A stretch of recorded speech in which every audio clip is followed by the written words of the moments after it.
예. 안녕하십니까, 전원조입니다. 요즘 오복 중에 하나라고 네. 그 치아에 대해서 그냥 관심이 많고 여러 가지 이제 문제가 많이 발생하는데 여기 계신 분들 중에 혹시 임플란트 하고 계신 분 예. 빠지지가 않습니다, 항상. 저는 뭐 종합병원이니까요. 예, 걸어다니는. 임플란트 하기 전에 그 치과 선생님이 무슨 약 먹고 있냐 물어보는 경우도 많이 있고 무슨 약을 먹으면 안 된다. 그동안 그 주의해라는 약들이 많이 있는데 무슨 이야기를 들어보셨습니까? 그 아스피린. 골다공증 약을 먹으면 잇몸이 턱뼈가 녹아서 부작용으로 녹아서 없어진다는 얘기도 들은 적이 있어요. 네. 그래서 저는 그 임플란트 시 왜 골다공증 약을 끊어야 하는지 이게 선생님한테 궁금하죠. 골다공증하고 임플란트 큰 상관이 없을 것 같은데 왜 그럴까요? 우리가 임플란트를 한다는 것은 제가 이제 표현을 한다면 저는 치과 선생님 아니지만 나무를 심는 거라고 생각을 하시면 됩니다. 우리가 그 봄에 나무를 심고 나면 어떻게 합니까? 땅도 걷어주고 물도 뿌려주고 거름도 주고 아니면 그 속에서 이제 지렁이가 왔다 갔다 하면서 바람도 통하게 해주는 건데 그 나무를 심고 나서 그 위를 시멘트로 덮어버린다고 생각을 해보세요. 어떻게 되겠습니까? 그 나무가? 죽지. 그렇죠. 우리 치아도 마찬가지입니다. 우리 임플란트를 하게 되는 경우는 보통 중년 넘어서 우리 몸의 전체적인 뼈가 약해지는 시기에 임플란트를 하게 되는데요. 안 그래도 성긴 뼈 사이에다 쇠로 만든 나사를 박아놓는 곳인데 나사를 박아놨으면은 그 주변에 있는 뼈들이 튼튼하게 그 나사를 잡아줘야 돼요.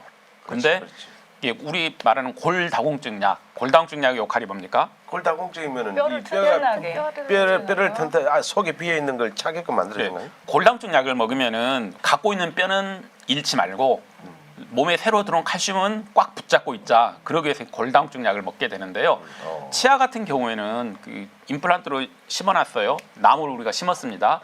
그럼 그 사이에 바람이 솔솔솔 통하고 거름도 주고 땅도 북도 주지만 그 쟁기 같은 걸로 좀 바람이 좀 통하게 해줘야 되는데 우리가 골다공증 약을 먹으면서 임플란트 주변의 조직에 피가 잘 통하지 않게 뼈를 아주 강하게 감싸버리게 됩니다. 그럼 어떻게 될까요? 오히려 이제 순환이 안 돼서 썩게 되는 경우에 실제로 그 녹아내린다고 표현을 하는데 녹아내리는 건 아니고 주변 조직이 부서져 내리면서 염증이 좀 생기는 경우고 나사가 헐거워진 거라고 생각을 하시면 돼요. 나사가 헐거워지면 우리 몸 그 문에 있는 나사는 헐거워지면 다시 돌려서 박으면 되지만 우리 치아 잇몸 안에 있는 임플란트는 헐거워지면 다시 돌릴 수가 없기 때문에 빠져버리게 됩니다. 근데 왜 그 병원에서 그런 얘기를 안 해줬죠? 골다공증 약 먹지 말라고? 임플란트 하실 때요? 네. 그 하기 전에 체크를 했을 겁니다. 근데 그런 남자분들 약을 같은 안 먹고 경우는 있으니까. 남자분들은 대부분 골다공증 약을 안 먹어요. 그래서.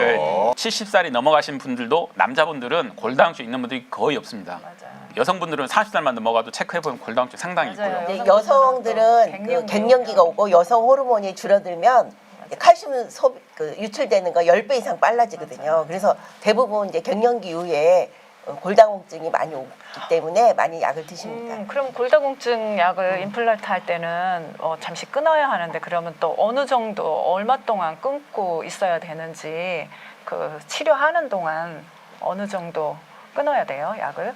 보통 저희들이 이제 치과 선생님이 임플란트 할 테니까 어떻게 합니까? 저희들한테 그 질문이 오게 되면은 임플란트 시작 3개월 전부터 약을 끊고 임플란트 끝나고 나서 6개월 동안 약을 먹지 말라 그래요. 물론 이제 골다공증 약은 약도 있지만 주사도 있는데 그 방광기를 한 3개월 정도를 잡고 있습니다. 물론 훨씬 더 긴 약이 있는데 훨씬 더 긴 약을 사용했을 경우에는 골다공증 약 중에 6개월 가는 약이 있어요. 그럼 그 6개월 가는 약은 주사 맞았으면 6개월 뒤에 임플란트 시작을 해야 되는 거죠.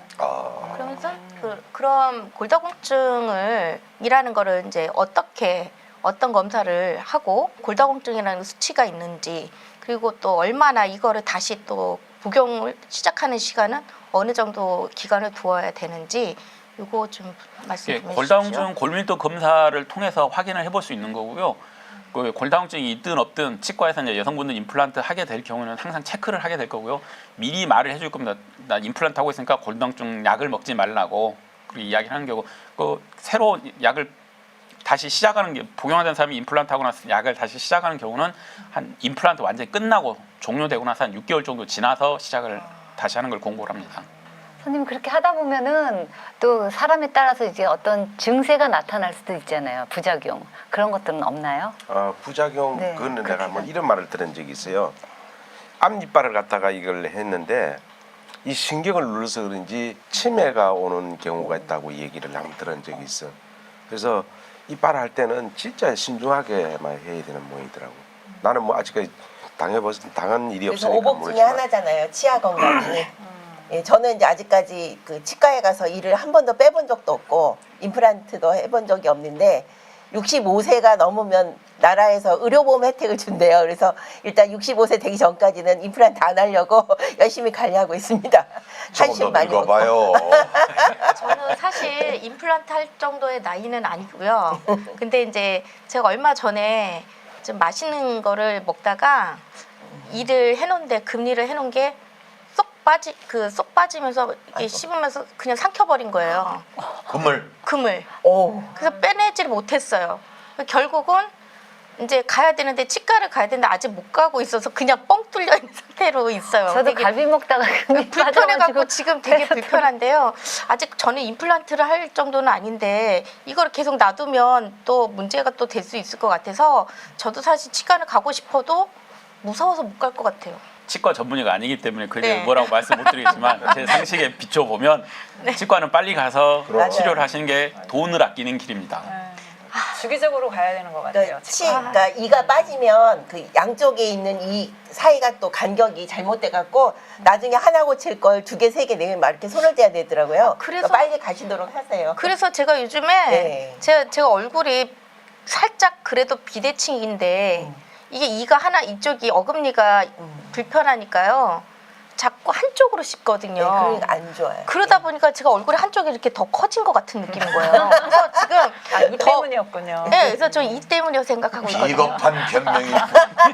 원래 이빨이 좋아가지고 항상 음식은 양쪽에 다 씹어야 맞아요. 돼요. 그럼요, 골고루 해. 골고루 씹어야 되는데 한쪽이 아프면 한쪽만 계속 씹다 네. 보면 얼굴도 이게 틀어져요. 뒤틀려지고 또 긴 세월 동안 한쪽만 먹게 되면 이 이빨이 다 한쪽만 상하기 때문에 그렇죠.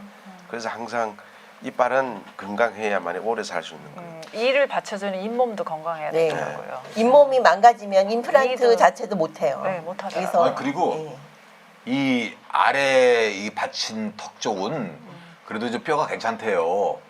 근데 위가 그렇게 힘들대요. 임플란트 하기가. 턱이 어렵고. 있으니까. 오늘 뭐저 듣기로는 외국에서는 절대 위에 있는 이는 임플란트를 안 한다고 그러더라고요. 이렇게 뿌리가 깊이 굉장히- 들어가야 되는데 네, 위, 굉장히 윗니 위험하다. 같은 경우는 잇몸 바로 이쪽으로 해서 그 상악동이라고 속 공간에 비어 있는 뼈가 있기 때문에 이게 그 임플란트 뿌리가 이게 상악동을 침범을 하게 되면 감염의 원인이 되기 때문에 주의해야 됩니다. 그럼 틀리 하셔야죠 뭐. 방법이 없어요. 요즘에 틀리도 좋은 게 아유, 많이 세상에. 나왔잖아요. 틀리 하시면 되죠. 그게 정답이에요. 아니 틀니를 해가지고 나면 엄청 불편하잖아. 뭐 아유 그냥 관리하려면. 아이고 꼈다 뺐다 할수 그냥 없죠. 얼마나 네. 힘든데 이게. 그리고 아이고, 처리를 하면 입맛이 없다 그러시더라고요. 아. 음식 맛을 제대로 못 느낀대요. 아무래도 내 그러니까 것이 자기가 아니다. 제일 좋아요. 예. 이 한약 먹을 때 뭐 숙취나물 먹지 말라는 그런 뭐 얘기가 있는 것 같아요. 그런 것처럼 이 상반된 게 있네요. 임플란트 할 때는 우리 골다공증 약은 절대로 드시면 안 되고 꼭 드시려면은 병원에 가서 상담 후에 처방을 받은 다음에 드시기 바랍니다. 자, 여러분에게 꿀팁이 되셨으리라 믿습니다. 지금까지 진원정의 청진기 톡톡이었습니다. 예.